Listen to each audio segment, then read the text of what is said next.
Hello, magandang hapon, magandang tanghali, magandang gabi po sa inyong lahat. Sa aking mga manonood, magandang araw po sa inyo. Mabuhay po tayong lahat, mga kabisayaan, sa Tagalog o sa ibang bansa man makarating itong aking mga videos. Maraming salamat po sa inyong panonood. Uunahin ko na po magpapasalamat po sa inyo. Ayan, guys, ito po ang aming trabaho. Ipiplex ko lang po ito. Ayan, pakyawan po ako dito dahil trabaho po ito ng isang factory, dineliver po sa amin dahil ipapagawa po. Kami po ay labor lamang.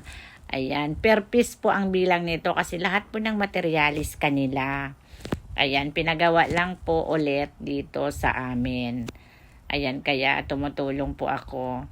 Alam nyo ba guys, itong trabaho na ito, mababa lang po ito pero nagtiyaga lang po ako kasi kailangan. Sa hirap po ng buhay ngayon, nagtiyaga po ako kahit ganyan lang. Kasi pagka magtiyaga ka raw, may nilaga. Sa mga kasabihan. Kaya iyan guys, nagtiyaga po ako. Alam nyo ba, ang dami kong paso dito. Ang hita ko na paso, nahulugan, may tumulo yung stick glue. Napakainit po ng stick glue na yan. Tumulo po yung stick glue sa akin kasi nabitawan ko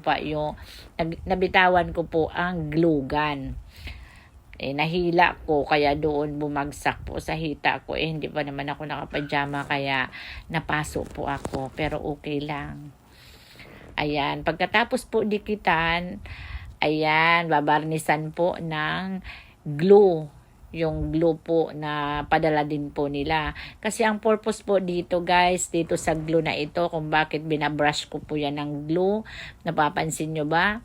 Pati yung mga dulo-dulo, mga ilalim, nilalagyan ko po yung mga ilalim ng glue kasi iyan po ang pampatibay. Sa halip po na resin or lamination, hindi na po, glue na po yan. At saka double purpose po kasi itong glue na to, makintab po kapag natuyo. Ayan, makintab po yan kapag natuyo. Kaya glue, pampatibay na po yan dahil naka-stick glue na lang yan. Kaya kailangan i-glue. Pagkatapos po ng glue na yan, iyan ay pampatibay. Uulitin ko lang po, pampatibay po yan at makintab pa ang resulta niya. Kaya yan. At saka pag naglatag po tayo, pagkatapos po natin i-glue, kailangan nakatihaya po yung mga chips, patihaya po, yung pataas po ang chips para pag tumulo man ang glue, doon po sa ilalim tutulo yan para sisiksik po doon sa loob, magiging matibay po yan mga guys. Ayan, ito na po tayo. Nagpipintura po ako na lang po ang gumawa kaysa mag-labor pa po ako. Labor na nga lang ang binabayaran sa akin dyan, magpapalibor pa ako. Ang pagdidikit po, nagpalibor po ako sa pagdikit dahil hindi ko po kayanin ako lang mag-isa dahil po ito ay rush na daw. Kaya nagpatulong po ako, nag-abono pa ako dito pagbili ng glue gun dahil wala po silang binigay na glue gun sa akin. Ayan, wala po silang binigay na glue gun kaya ako na lang po ang bumili ng glue gun para makasimula po ako. Ayan, ganyan lang po ang paglalagay ng glue. Pasiksik mo sa ilalim para sumiksik ang glue, magiging matibay siya at makintab pa. Ayan. Ayan po, ganyan lang po ang trabaho namin. Guys, tiyaga-tiyaga lang. Kasi ito po ang trabaho namin na kinagisnan ko nung simulan dalaga pa ako. Simula nag-asawa ako, ito yung trabaho namin. Minsan naman po yung trabaho namin ay hindi labor, kumbaga contractor kami. Ito, labor po ito kasi sa kanila po lahat ang materialis. Per piece po ang bayad nila sa akin. Pero kunti lang po ito guys, mga 85 pieces lang po yan na nagpatulong po sila, 85 pieces lang. Kaya rush, kaya yan. Tinira ko, pinalabor ko po ang pagdidikit dahil hindi ko kakayanin. Pero ako na lang po na ganyan, nagpahid ng glue dahil kaya ko naman po yan. Hindi naman yan maamoy, walang amoy, kaya hindi ako maa-allergy niyan.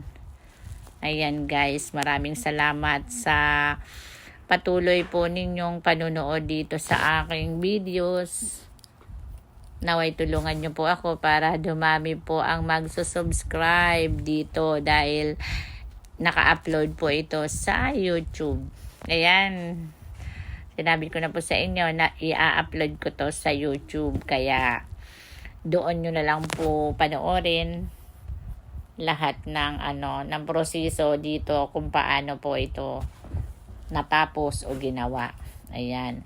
Pagkatapos po niyan, ilalatag nyo po isa-isa. Ilalatag po natin isa-isa. Ayan o, namumuti pa siya. Namumuti siya kasi hindi pa po tuyo. Iyan na po yung mga patuyo. Tingnan nyo po, tingnan nyo, makintab na siya. Lalong kikintab pa yan pagka tuyong-tuyo na po yan. Lalong kikintab pa yan. At saka, madulas siya. Madulas siya hawakan. Parang resin din.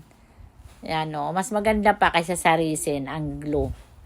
Hindi ko lang po alam kung paano, kung mas mahal ba ang kalalabasan ng resin o dito sa glue ba ang maganda.